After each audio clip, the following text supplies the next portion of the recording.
1945. The Empire has united behind Britain to fight and win a Second World War.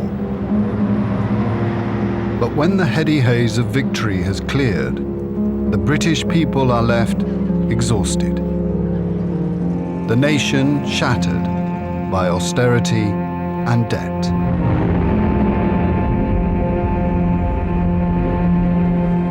The prestige and ideals of empire are fading. As the empire crumbles, imperial attitudes live on. Britain and her empire must confront the legacy of intolerance, paternalism, and prejudice. Most of us are white in the head, but feel black inside. We aren't black or white. We are a lonely, lost, sad, and displaced group of people. Come and integrate, you say. But how can I? What is there in my culture you value? We were told England was the greatest country in the world. We came here, and to our surprise, found you wouldn't accept us.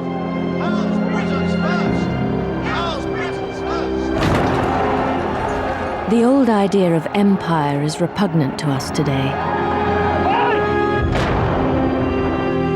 But the colonies are a legacy which we inherited and which cannot just be thrown off.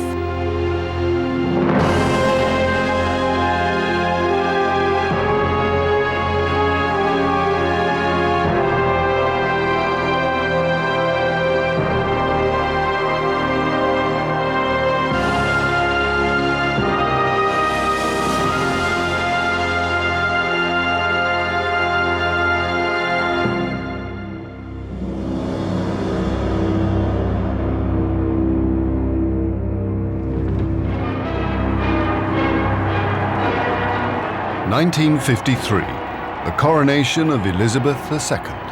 Her Majesty coming now under the Admiralty Arch, coming into the square, and the crowd receives them as only a British crowd in London could. Although imperial in its symbols and splendor, the event heralds a new multiracial Commonwealth of Nations. In 1949, India had become the first non-white republic within the Commonwealth. Amidst the coronation procession, India's Prime Minister, Jawaharlal Nehru. I think the development of the Commonwealth is of great significance. This kind of free association of countries with different interests, different outlooks, trying to understand each other is a very great thing. But life in post-war Britain is hard. People are struggling to rebuild their lives. Housing and jobs are scarce. Wartime rationing continues. In a letter to the Daily Worker, Mary Mullender. I am fed right up to the teeth when I do my shopping. I've got just enough money to get my bare rations. We should cut down on coronation spending and on the armed forces. Why should working people suffer?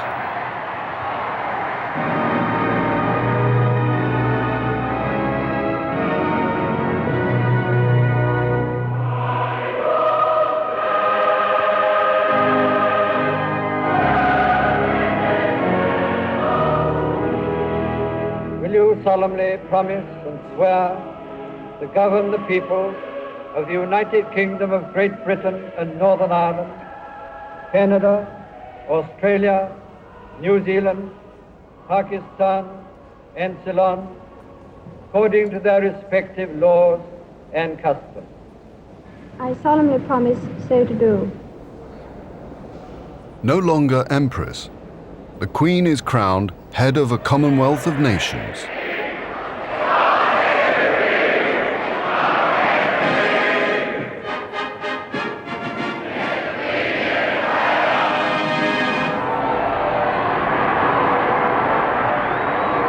From around the Commonwealth, people send radio messages to the new Queen. I am Haji Jamil from Singapore. From Nigeria, I do congratulate you on the occasion of your coronation. In the West Indies. From Sarawak, Borneo. On behalf of the youth of India, I beg to bestow my heartiest congratulations. On behalf of the entire 7 million Africans of Tanganyika. Felicitations and good wishes of the people of Pakistan. Biff Cottrell from Hawke's Bay, New Zealand. And I come from Tristan da Cunha. Daddy says it's the loneliest island in the world. But the coronation celebrations are short-lived. The British people have had enough of post-war hardship. They want a better life. And Britain's white Commonwealth can offer it. Dad's taking me to Australia. He says that's the best place for me to get on in life. You too can go to Australia for only £10. Australian advertisements tempt Britain's workers to emigrate. I want to talk to you about immigration. An underpopulated Australia fears encroachment from its Asian neighbours. British workers are offered passage for just £10. Australian Minister for Immigration, Arthur Caldwell. It is my hope that for every foreign migrant, there will be 10 from the United Kingdom. These millions of new citizens will push back our frontiers, expand our industries, and build us into a powerful nation. Thousands of disillusioned Britons apply for the £10 scheme. A foundry worker in Wales. I've decided to make a move. I'm only working a 44-hour week just now, with no overtime or bonus. So really, it's a hand-to-mouth existence. I'm a young man yet, and good for another 20 years' work out there. A young mother from Newcastle. The children will have a better chance. There's no class distinction. Accent has nothing to do with it. What their mother and father were will not stop them getting on out there. If they've got a brain.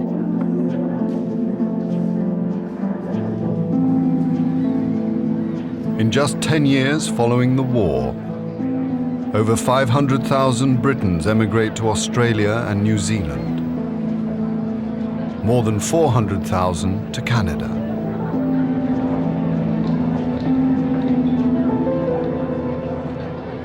On board the liner Asturias, a ship steward. It's always distressing watching the final farewells. They often play old songs over the tannoy, and everyone weeps. A lot of them feel they won't ever see their loved ones again. Australia really is a long way away.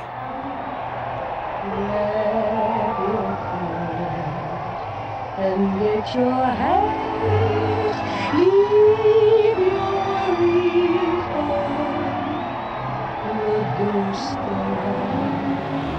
just direct your feet to the sunny side of the stream. From Chesterfield, Albert Walker, bound for Melbourne. I took my last view of England, and tears were very near. I thought of all its beauty and all those lovely times I'd had. I suddenly realised that I may never see it again. And then I thought of all the advantages I was going to.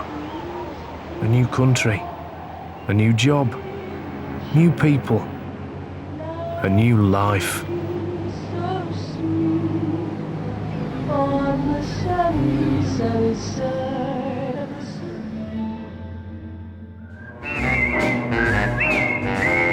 Why am I happy? Why am I gay? Me and my baby just moved out today to Happiness Street, corner Sunshine Square. How did we, a young family from Northumberland, come to be on board this luxury liner, en route to a distant continent to start a new life? The decision to emigrate from England to Australia is not an easy one to make. It means leaving friends and family and leaving the country in which you were born. Do I think I've done a wise thing? Ask me in 10 years' time when the bairns are leaving school, and I'll tell you. Matt Dickinson, en route for Melbourne. Many of the migrant ships are luxury liners, with everything free except drinks at the bar. The 5-week voyage to Australia is like a holiday cruise. At the equator, Matt Dickinson and his family enjoy the traditional crossing the line ceremony.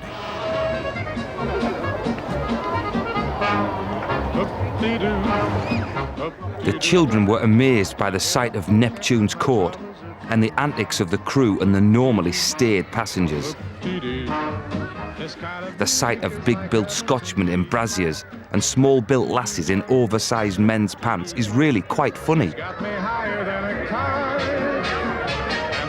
All the bairns got a real ducking by Neptune's helpers, and I got my share.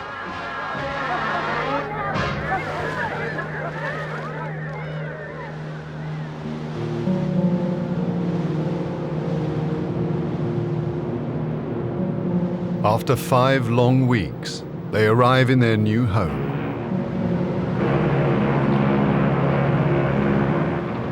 Entering Sydney Harbour, Marjorie Black. Everyone held their breath. My first view of Australia. The sun was brilliant and warm, blue sky and sparkling water. Most people were impatient to get ashore, but I was a little frightened. A ship's welfare officer calms the growing fears. We had to tell them that kangaroos wouldn't be jumping down the streets. A couple of elderly ladies were scared stiff that there would be nothing but hordes of Aborigines to greet them. I felt a pang of despair that I could never cope in this strange place, and that the whole trip was a mistake.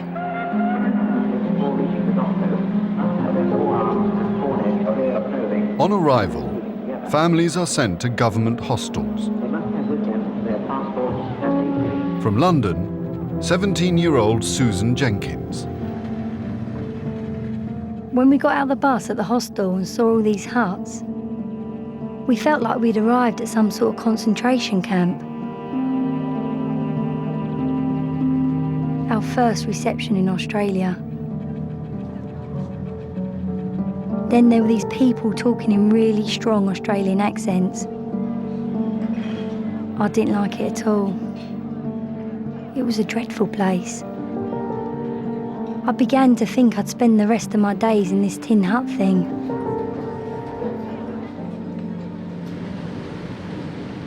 But most migrant families soon find homes in the suburbs and begin the search for work. Manual jobs are plentiful. Matt Dickinson was a grocer in Northumberland. In Australia, he finds work with a railway gang.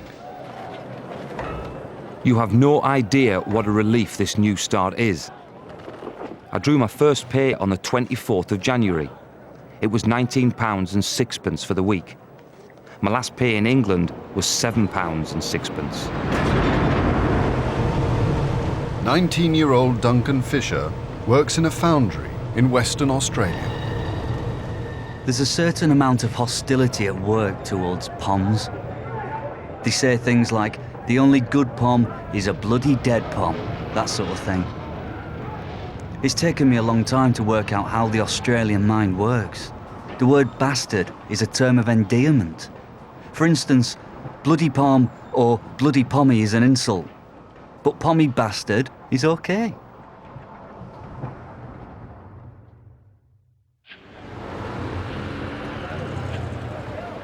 Australia welcomes 100,000 European immigrants a year, but refuses entry to almost all non-white applicants. The government imposes a policy known as White Australia, which even discriminates against those of Commonwealth origin. Australian Secretary of Immigration, Peter Hayden. Only those applicants who can be regarded as being of European origin may be permitted to settle in Australia. Australians are nervous about minorities who form ethnic colonies in our cities. The White Australia policy provokes strong opposition from Britain and the Commonwealth. In a letter to the Times, Sally Shan from London. It's all wrong for Australia to bar immigrants from coloured Commonwealth countries. India is overpopulated and starving, and yet when Australia needs immigrants, it goes to Germany and Greece. A few years ago, the Germans were hated all over the world. Now they're welcomed in Australia.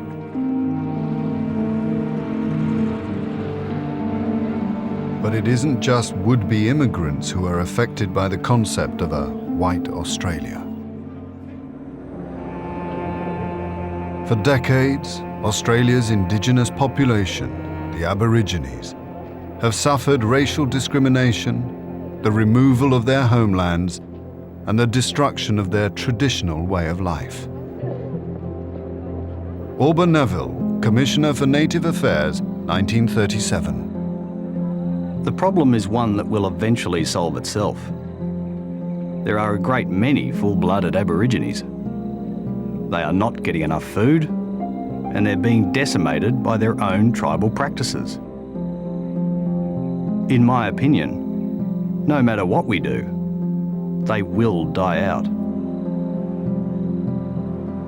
The population of so-called full-blood Aborigines is rapidly being outnumbered by those of mixed descent.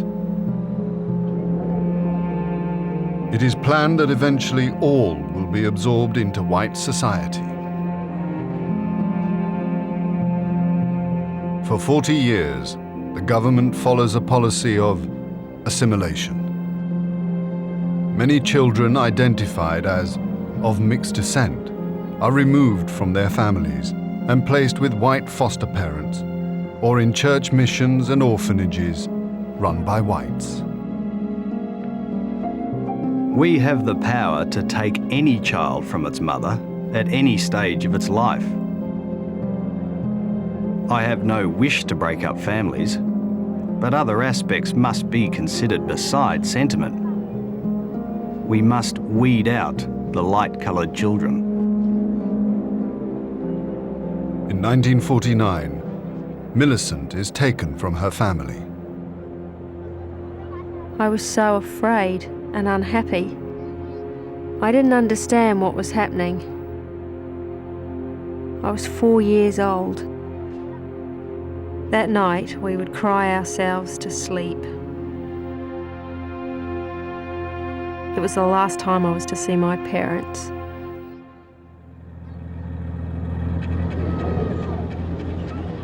Tens of thousands of children, both those identified as full-blood and those of mixed descent, have been sent to institutions for assimilation. Many are subjected to brutal treatment. Philip Prosser. Every little thing you did was a sin, and you were punished. They hit you with anything they could get hold of. I was accused of something I hadn't done, and was given 6 across my arms, and flogged from my shoulders down to my legs. All they contributed to our future was an unrepairable scar of loneliness, mistrust, and hatred. Fears that have been with me all my life. On leaving school, many Aborigines suffer from unemployment, depression, addiction. Welfare authorities will take many of their children away from them.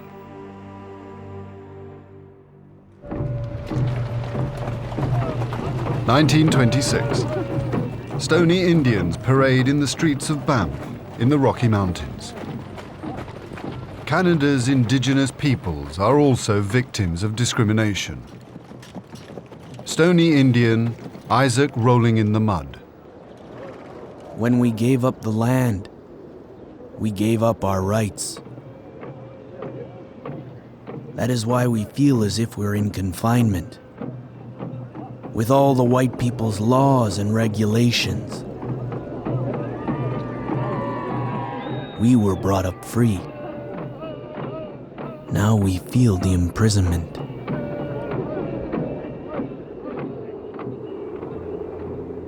Canada has become independent from Britain. But, like Australia, it inherits the prejudices of empire. By the 1940s, large numbers of white Canadians are moving further north.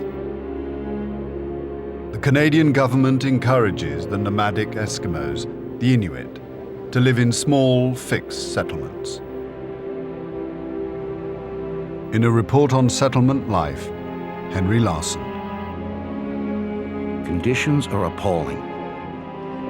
Destitution, filth, and squalor are gradually undermining the health of these people, and if not checked, will result in their extermination.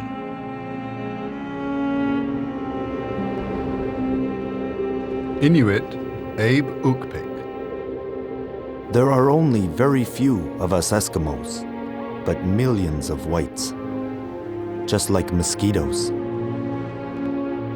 It is something very special and very wonderful to be an Eskimo. We are like snow geese. If an Eskimo forgets his Eskimo ways, he will be nothing but just another mosquito. A white resident in Frobisher Bay. This may be a doomed culture, but we're not replacing it with anything worthwhile. We've made every mistake in the British colonies, and then some.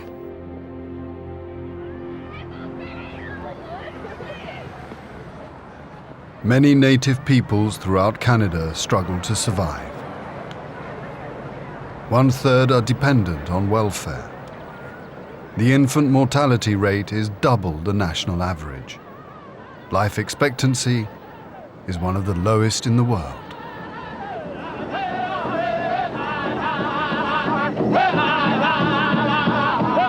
Over the next 30 years, the indigenous peoples of the empire will struggle to overturn the legacy of racism. Chief Dan George of the Coast Salish people. Do you know what it's like to have your race belittled? What it's like to be without pride in your race? It's like not caring about tomorrow. For what does tomorrow matter? It's like having a reserve that looks like a junkyard, because the beauty in the soul is dead. Come and integrate, you say. But how can I? What is there in my culture you value?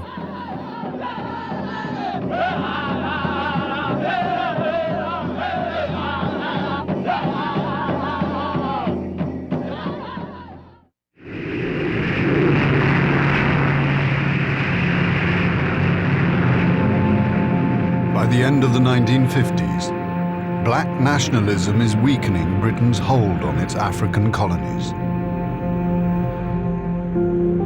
In southern Rhodesia, power lies with the white settlers.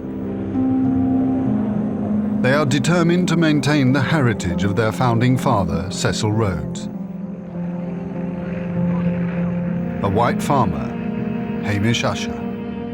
Cecil Rhodes was a man with a vision. An inner voice beckoned him to build a great country here, in a land once abandoned to savagery.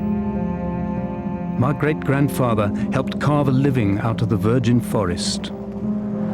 The silence of centuries was broken at last by the sounds of civilization, by the ring of axe and hammer, and the beat of steam engines.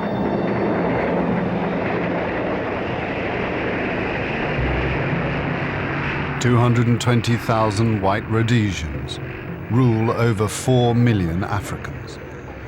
White farmers control 70% of the best land, leaving most Africans with small, infertile holdings. In Gwelo, George Ndenze.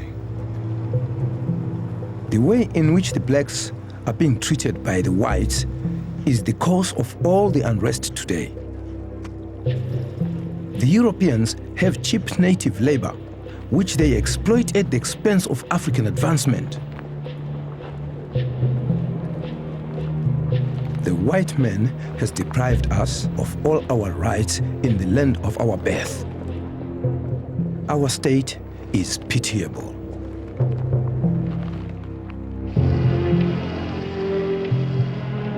Throughout the 1960s, a wave of nationalism sweeps across Africa. But fearful of South Africa's racist influence, Britain refuses to grant Southern Rhodesia her independence, until Ian Smith's white government yields to black majority rule. Smith's supporters are incensed. I most certainly think the British government has let us down, and personally I think they stink. I think it's a disgrace, and I'm terribly ashamed of the fact that I was even born in England. They could have really built up the empire, instead of which they seem to have gone out of their way to destroy their empire. The basic African definitely is not in a position to take over government. The African, in no other sphere, have proved themselves capable of anything. Why is it that in Britain they seem to think the one thing the African is capable of doing is governing?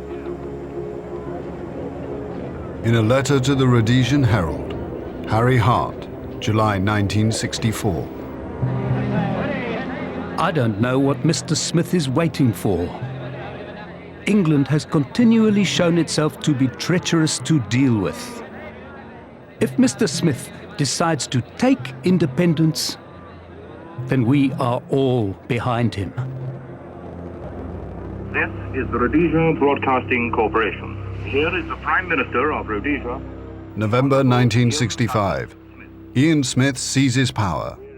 A unilateral declaration of independence. We are the first Western nation in the last 2 decades to have the determination to say so far and no further. God bless you all.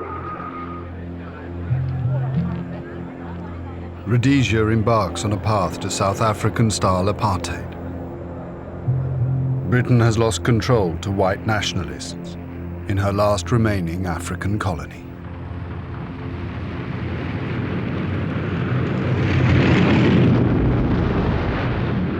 Over the next 15 years, Rhodesia is engulfed by violent civil war.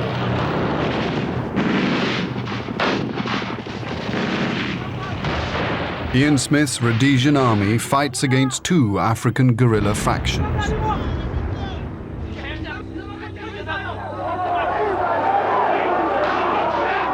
(1972). Protesters riot against the government's racist policies.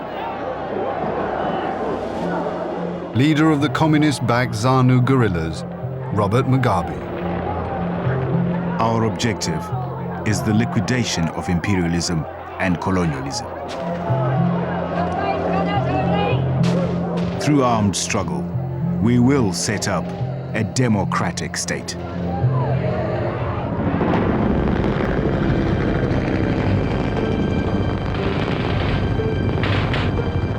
As the battle rages in the countryside, African civilians are caught in the middle.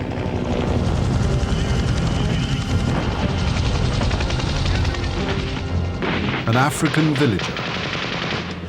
If we report the terrorists, they come and kill us. If we do not report them, the soldiers come to torture us. We just don't know what to do. A soldier in the Rhodesian army patrols a village suspected of harboring guerrillas. You go into a village after one of your mates has been killed, and you feel bad. And they say they've never seen or heard of a terrorist. And you beat the hell out of them. We're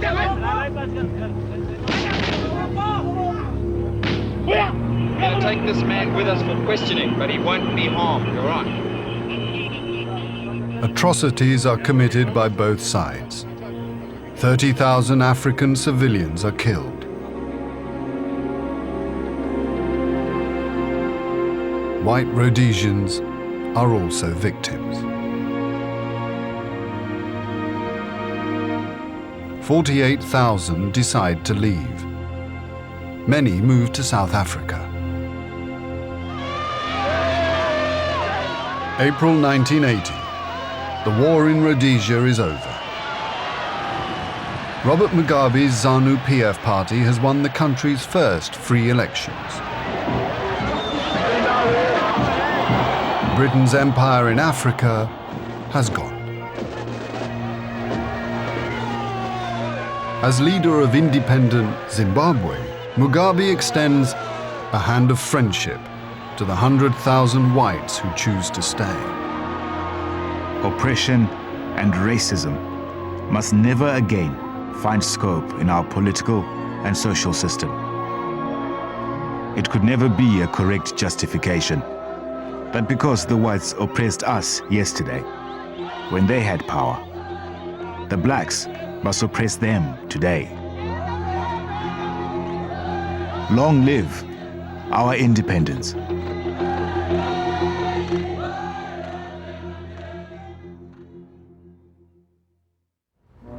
London is the place for me. London, this lovely city. As thousands leave Britain for the white Commonwealth, the British government calls for workers from the Caribbean to help build the post-war economy. By 1962, over 250,000 West Indians have arrived in Britain, tempted by the promise of work and a better life. I am glad to know my mother country. Jamaican poet Louise Bennett. What a joyful news, Miss Matty. I feel like my heart going burst. Jamaica people colonizing England in reverse. Them a pour out of Jamaica. Everybody's future plan is to get a big-time job and settle in the motherland. To live in London, you are really comfortable, because the English people are very much sociable. But the government's open-door policy awakens prejudice within many Britons. Reporting for the Kingston Star, Richard West. At Waterloo Station on Saturday afternoon, a policeman watched the hundreds of West Indians who had just come off the boat train. Well, that's the last of them, he said with a pleased smile.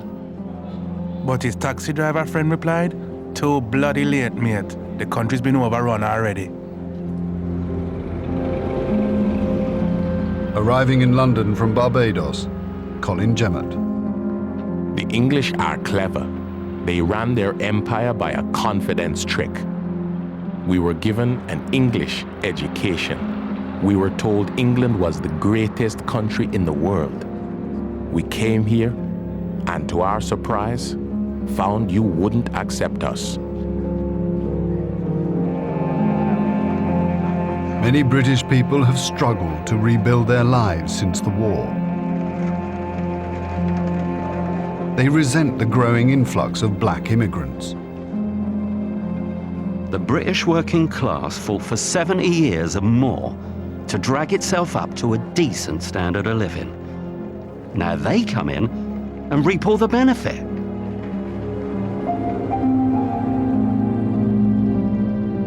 A landlady in Salford. I don't take blacks. I'm sorry for the darkies that I am, but I know what the neighbours would say. Look at Mrs. So-and-so. She really has come down in the world. Most immigrants are offered menial jobs, regardless of their training and skills. They want us to work, but not anywhere. Look at all the West Indians in London transport. When I look around the city of London, I do not find educated colored men working in banks or as policemen. You can't get a good job. The sort of job you are capable of doing. You have to take what you can get. What other people don't want. West Indian activists campaign against the growing racism. From Trinidad, Claudia Jones. If all the colored people were thrown into the sea, it wouldn't solve the housing problems or provide enough jobs.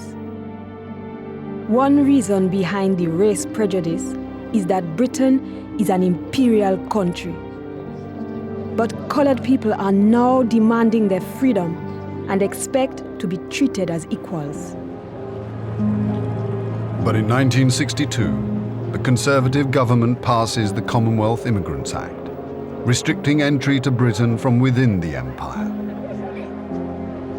West Indians dub it the Colour Bar Bill. Many white Britons are appalled. Is this really the best way to integrate people? How do immigrants already here feel to be told, yes, you can stay, but we don't want any more of your sort? These policies will lead to exactly the social disaster they want to avoid. Fear and ignorance. But racial hostility towards black Britons continues to grow. Intelligent fools you lot you are. You're going to cut because of the color of their skin. What can you do about this? Nothing. By 1968, the entry of thousands of Asians into Britain, many expelled from the former colony of Kenya, prompts the Labour government to pass a second Commonwealth Immigrants Act. For some, however, the controls are not enough. In a speech in Birmingham, Conservative MP Enoch Powell. In 15 or 20 years, there will be, in this country, 3.5 million Commonwealth immigrants. Whole areas will be occupied by the immigrant population. It is like watching a nation busily engaged in heaping up its own funeral pyre. I am filled with foreboding. Like the Roman, I seem to see the river Tiber foaming with much blood. Powell is thrown out of the shadow cabinet the day after his Rivers of Blood speech.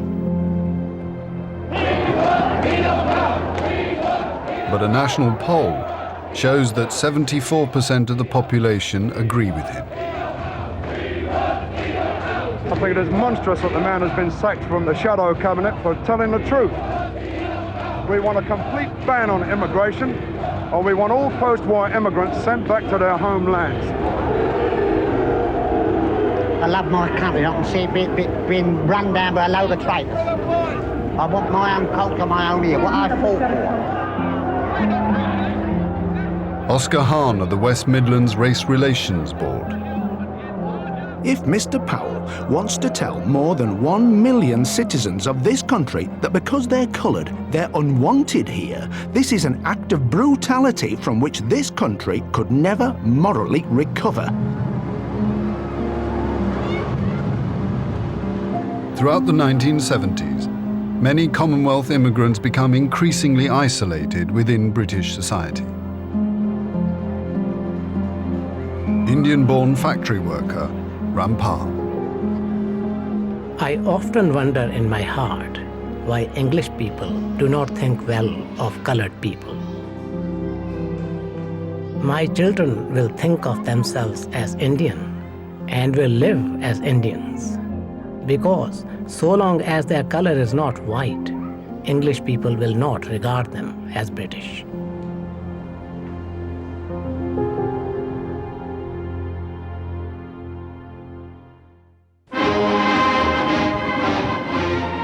In 1997, after 155 years, Britain hands over the rule of Hong Kong to China. Now, Hong Kong people are to run Hong Kong.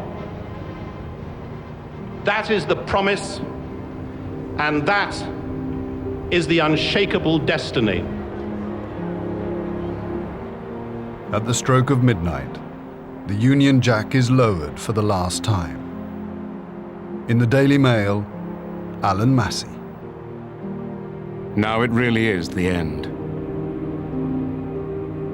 A few islands too small and poor to manage on their own may still be colored pink on the world's map.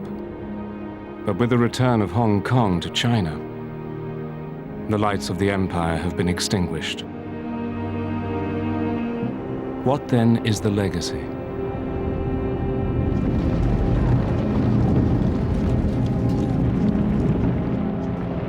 The 20th century saw the British Empire reach its greatest extent and might.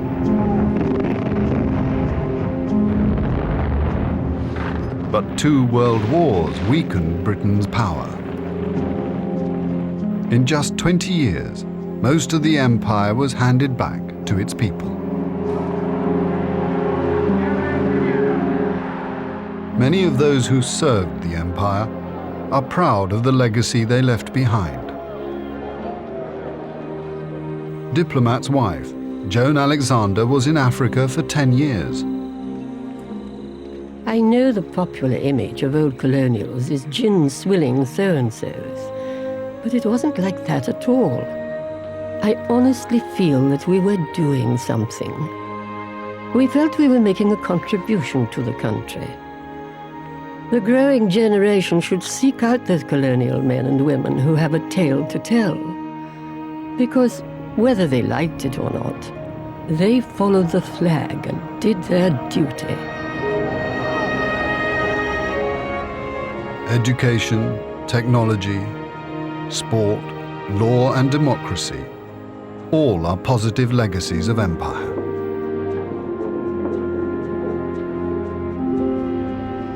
Commonwealth countries which once oppressed their indigenous peoples are striving to redress the wrongs of the past.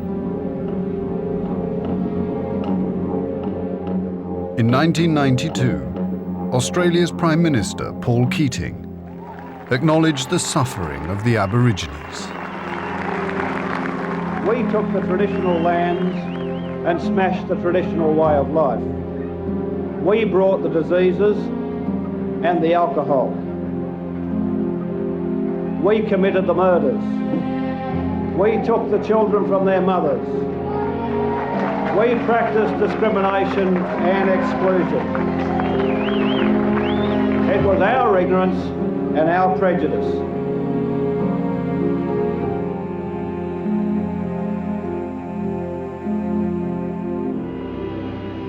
But the negative legacy of the British Empire still blights the lives of many in the former colonies.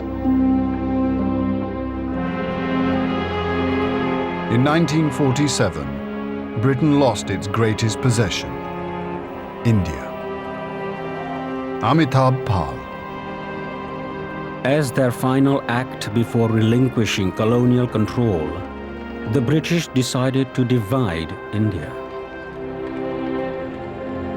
The result was a human catastrophe. Independent India and Pakistan have to deal with this legacy of partition. In January 2002, people flee across the border once again, as India and Pakistan fight over the possession of Kashmir.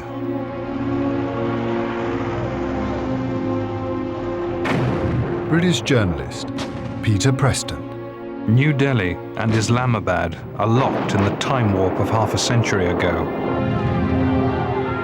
Only the nuclear warheads in their arsenals are new. Kashmir is the world's most punishingly futile crisis. 50 years on, the mess that we Brits left behind returns to haunt us all.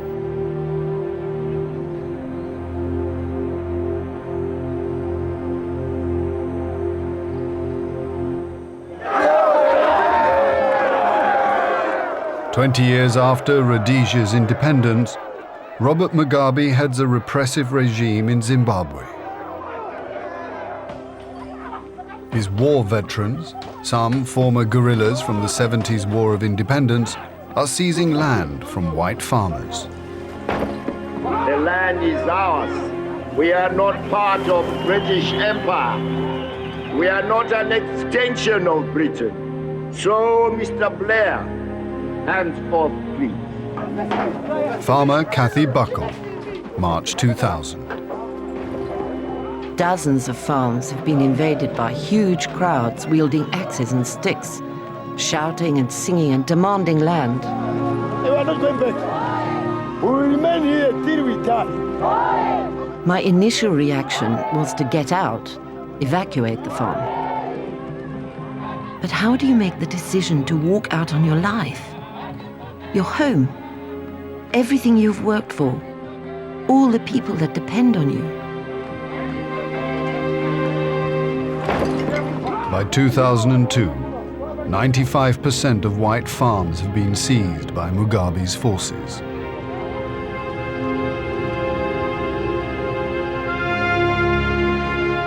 But the legacy of empire is most evident in Britain itself. In 50 years, the face of Britain has been transformed. Britain's multicultural society embraces people, cultures, and religions from all over the former empire. But sometimes this diversity ignites racial tension. In the summer of 2001, violent race riots between whites and Asians flared in Britain's northern towns and cities. In Bradford, Manawar Jan Khan. The empire has faded from the subcontinent, but within our streets, the white Sahibs still make the decisions. We are the new generation of Asian young people, British citizens born and bred, free from the shackles of empire, yearning to be given fair and equal treatment. Today, white, black, and Asian Britons search for a new national identity within Europe. The prejudices of empire are finally fading. Oxford professor Tapan Rai Chowdhury. Of course, there are problems when people from very different cultures come to live together. The picture 50 years ago was very different. But the problem today owes more to deprivation than to intolerance and cultural bigotry. In my experience, this is the most tolerant society in the world. I am deeply optimistic about the future of multicultural Britain.